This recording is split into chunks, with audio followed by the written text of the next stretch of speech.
like on Sunday morning, I woke up at like 4 a.m. and I had the worst cramps. And I was laying in bed and I'm like, okay, I'm gonna see if this goes away. Hopefully it does, so I don't have to take any Motrin or anything. And 4:30 comes, 5 a.m. comes, and it gets worse and worse to where like I can't even move.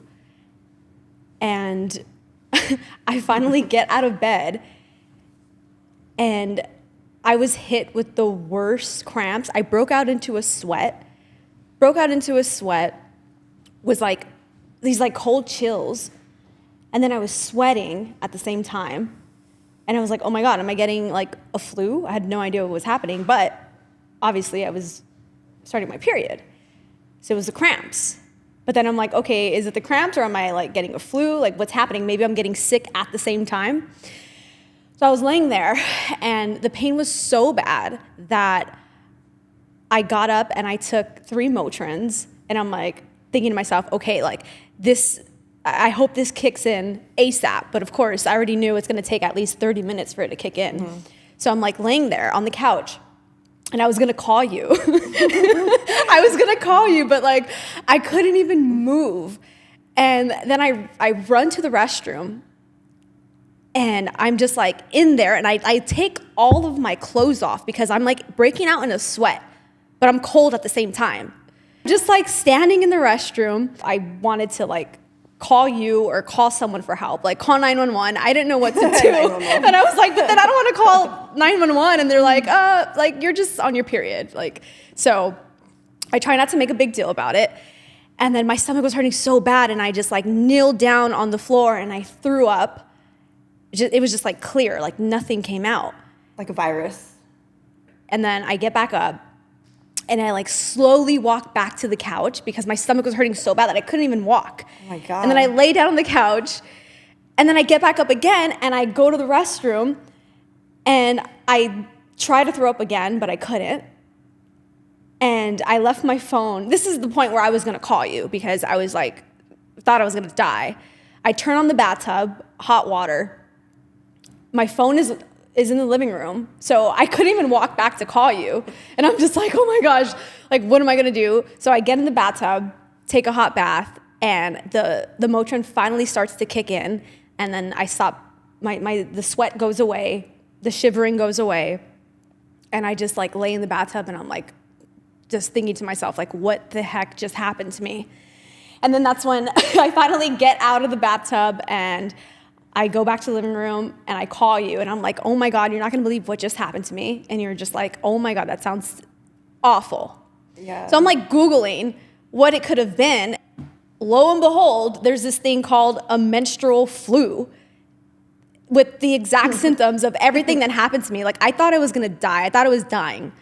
I had no idea what was wrong with me, but it was just a menstrual flu. So it's just something that like, we just have to deal with. I mean, I haven't experienced anything like that. Like, I think I would have started crying. Hope my worst enemy. Like I would not wish that upon it's terrible. Anybody. It's so bad. And we were talking about that after that happened to me and after I called you and we're just like, there's no way of like getting around it. Like I eat healthy. I work out, like, you know, they say some certain things that you eat and drink can make it worse, help you not have cramps or have a better period, but nothing works. Nothing works. It doesn't matter. You could be eating clean, you could be working out. It does not matter. There's like no stopping it. And I can't believe I trained like that. I was in training camps like that, sparring, fighting. The night before I fought Vaya for the Undisputed, I started my period and I was like I didn't want to tell anybody. I was so stressed out when you told me that because I know how bad they are for you. And I didn't tell my dad. I didn't tell anybody because I didn't want to freak anyone out. But I was even scared because I'm like, oh my gosh, like it feels bad. It felt bad that night. And I was like, I already know how my legs are going to feel the next day. So before I even got into the ring to fight for the Undisputed Championship, my legs were gone, completely gone. Mm-hmm.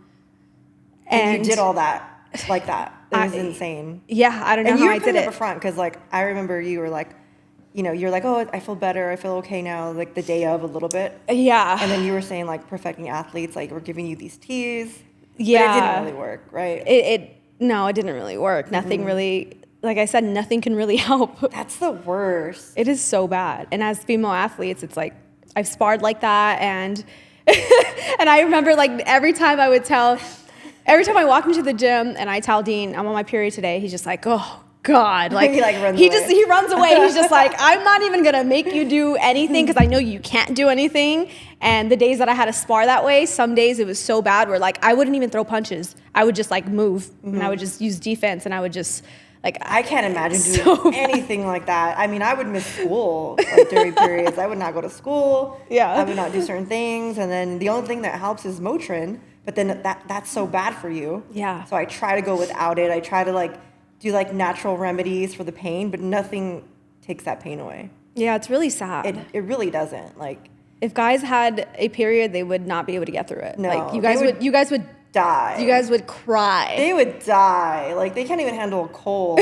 Imagine like a period, forget it. And then we're supposed to like go out and like we have to do live things life like, and you know. Yeah, that was the worst part about having periods.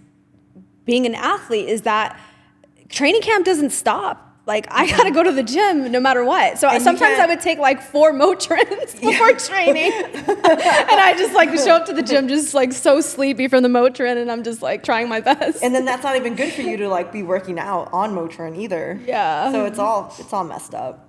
It is. And you can't like schedule your fights exactly around your period, right? Yeah. And they do have these pills that a friend of mine told me about where if you know that your period is coming and you have like a lot of athletes use it. Yeah. And you have whether it's a game, a fight or a game, whatever, you take these pills and it delays your period until you stop taking them. But that's like really bad for your hormones and everything. So I've stayed away from those. I heard tequila stops it, but maybe Tequila? that's wrong. Yeah. maybe I heard wrong. I don't know. Maybe you should try it. I mean, I'm not drinking anymore, but even that, like alcohol too, is supposed to be a trigger. And I haven't stopped. Yeah. I mean, I stopped drinking for 4 months now, and Still hasn't changed. It still hasn't changed. Like nothing. Yeah. Helps it. Like There's nothing no at all. stopping it. It's just very sad. It's a life ruiner. Like it just ruins. It ruins my whole life. And now I'm at the point where I'm like either starting or finishing, and then like getting my symptoms already. Yeah, like I still have cramps right now. Yeah. Like I don't know why. Yeah, and it's just gonna get worse. That's messed up. I'm just kidding. I don't know. Probably. I imagine though, because then once you're done with that, then it's like, what is that called? Menopause. Menopause? Oh my God, that sounds horrible. Yeah. So then you have to Yeah. go through that, and then men just get handsome as they age, and they can have babies at 80. At 80. Yeah, they can. They literally, like Al Pacino just had like a baby. He's like 90.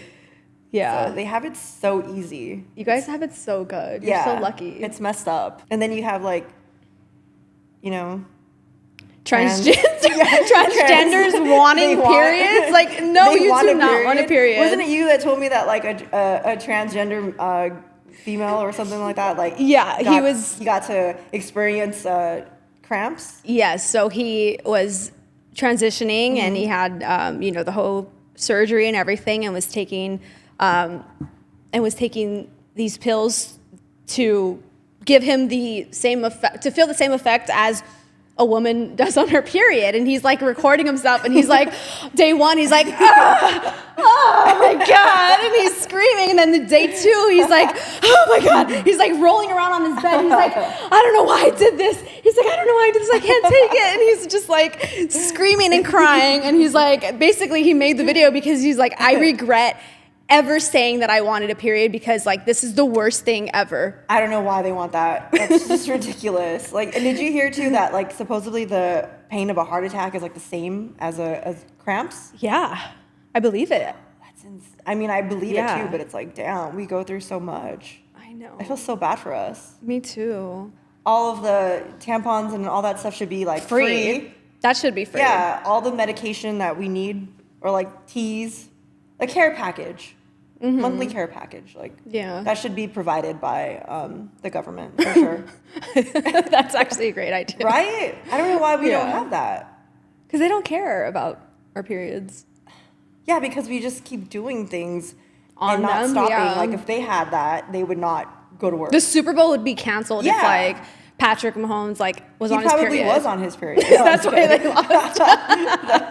Mckenna is rematching with Sandy Ryan on March 29th on ESPN. I'll be commentating, and I'm looking forward to the rematch. Yeah, it's going to be good. And the awesome thing about it is that Mckenna and Sandy both have paint sponsors for this fight. They do? They do. What? So that's cool. I mean, they turned the whole paint thing, which was, a very sad situation and shouldn't have happened. I thought it was terrible that it did happen, but at least Sandy and her team and Matchroom as well, they're kind of just taking the whole paint thing and just running with it for marketing and for the purpose of promoting the rematch, because it's going to be a great fight. So I think the last one was competitive, but this one's going to be even more. I think so. Yeah. I think it'll I think Sandy's definitely going to come in trying to rip Michaela's head off for sure. But at the same time, she's got to have a good game plan and be able to switch up from what she did last time. Her corner was just telling her I need you to go.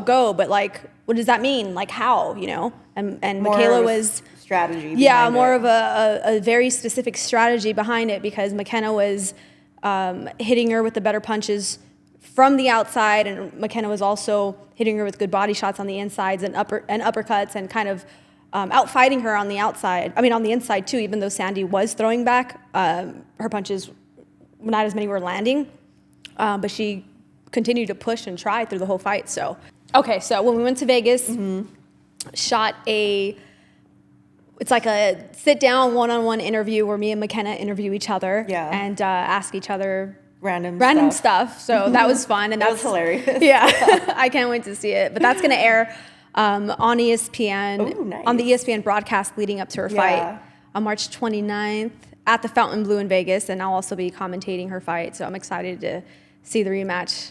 Aw, look at you! You're like a little commercial. Don't miss it. Get your tickets. I'm just kidding. I'm the first retired fighter to be on the Good Exchange. It's been a year, and it's been like a very just relaxing year. Chill. I've been literally just doing nothing, doing what I want. Yeah, I think people just don't understand that you were doing it for so long. Nowadays, I think boxers start late. You started at 8. Mckenna started at 18. Yeah, I started at 8, and that's a huge difference, because she was able to live out her childhood. She lived it up, that's for sure. She's a little freak. Yeah. She lived it up big time. She, partied, drank, sex, drugs, rock and roll, all that. Literally, because she was in a band. Yeah. So she did all that, and while I was, so she won't retire until she's 50. I mean, if she's could, fighting Jake Paul.